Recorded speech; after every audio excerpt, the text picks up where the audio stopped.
It Will Come to You by Frank Belknap Long.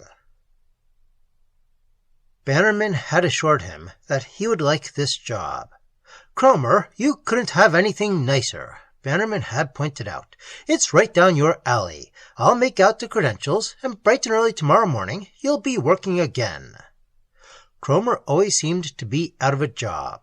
Then Bannerman would summon him, new credentials would be prepared, and he'd have a soft snap for a week or two. He couldn't seem to hold the jobs. Sooner or later, the truth would leak out, and Bannerman would have to go to a lot of trouble to keep him off the bread lines. It was plenty gruesome. If only he could remember what Bannerman looked like. But he couldn't seem to. He'd have jobs and then lose them. If only he could remember. "Yes, Mr. Cromer, right this way, please," the little man was saying. He seemed to be in a sort of laboratory. There were tall, uncurtained windows on both sides of him, and on the table toward which he was advancing was— Good heavens, it didn't seem possible. On the table was a full-course dinner, from soup to nuts.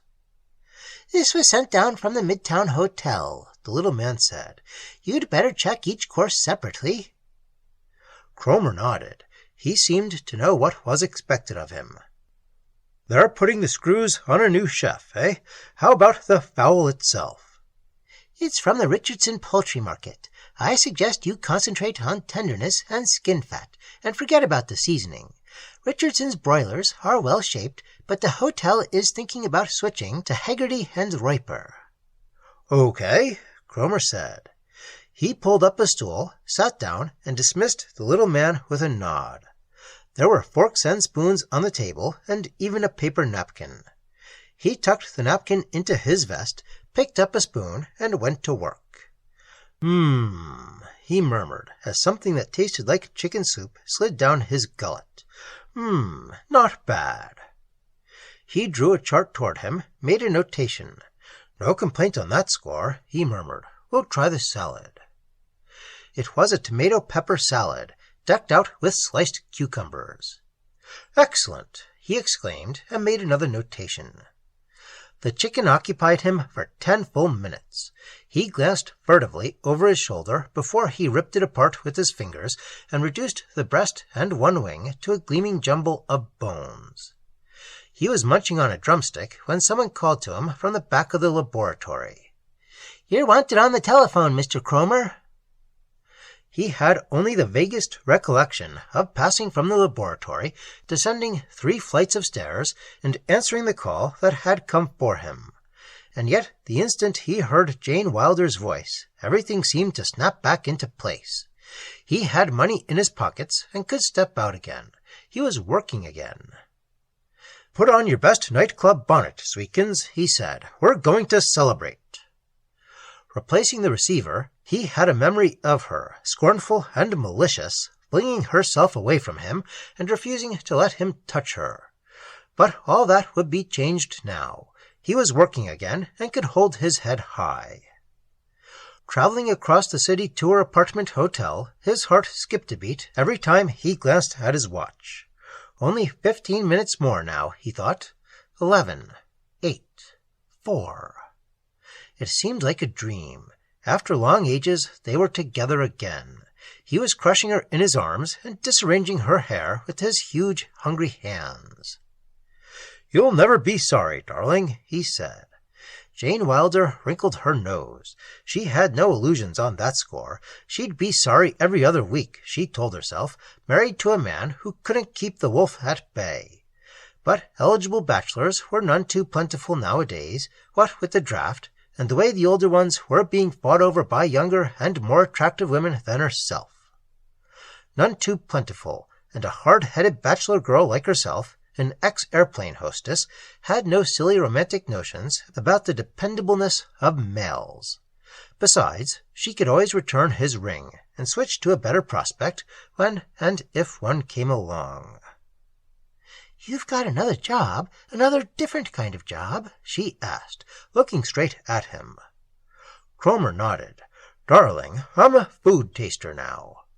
"But how could you just go out and get a job like that?" she flung at him.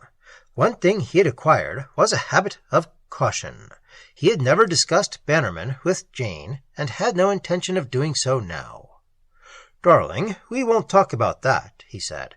"See here, look, I've got what it takes."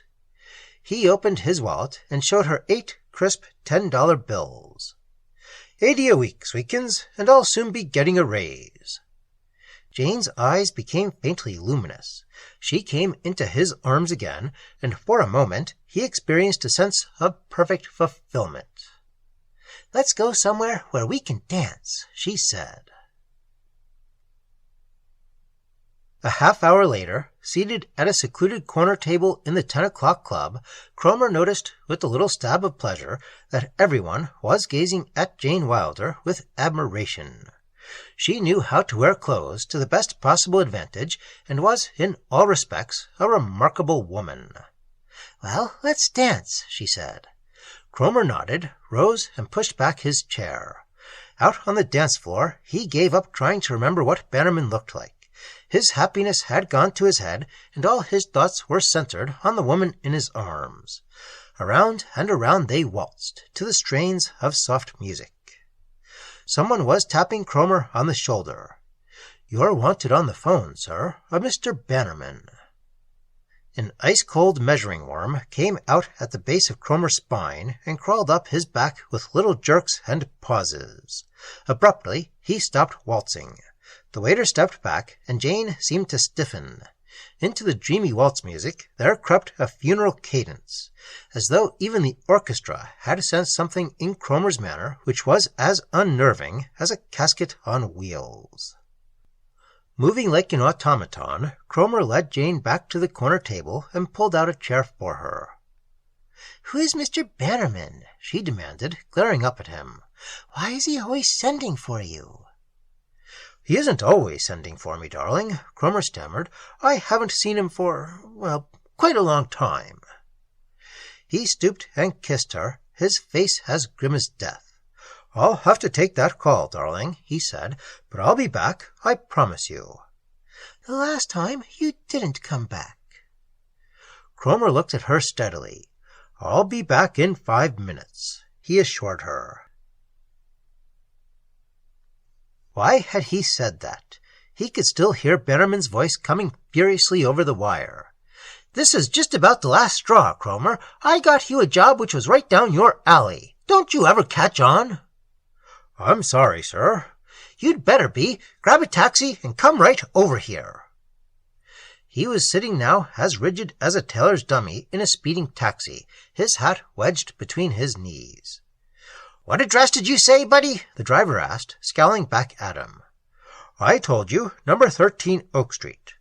"Well, this is it, buddy," the driver said, drawing in to the curb. The same old steps again, crumbling, moldy. The wallpaper peeling off.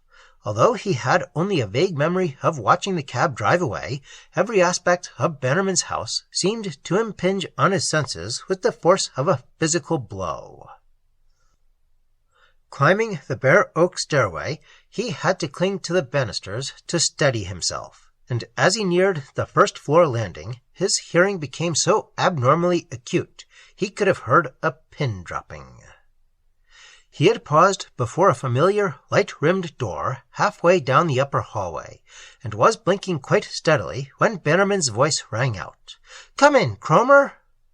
Cromer didn't want to obey. He didn't want to face Bannerman. But though cutting off his right arm would have been easier, he had no choice. Gulping something out of his throat, he stepped into Bannerman's study and shut the door behind him. Bannerman was standing in shadows a little to the left of the crystal, a black felt hat pulled far down over his face. He was puffing on a cigar, but he took it out of his mouth the instant the door clicked shut. "I've been waiting for this moment, Cromer," he said. "You've tripped over every opportunity I've thrown in your path. I've been telling myself it was partly my fault, but you can't alibi yourself this time, Cromer, and you'd better not try." Cromer scarcely heard him. His gaze was riveted on the huge crystal globe which stood on a black onyx pedestal near the center of the room. He had seen the globe before, but now it was brimming with a blood-red radiance, and there were two livid forms stretched out in the midst of the glow. "I knew you'd be startled, Cromer," Bannerman said. Cromer wasn't merely startled. His eyes bulged, his teeth clicked together, and sweat poured out all over him.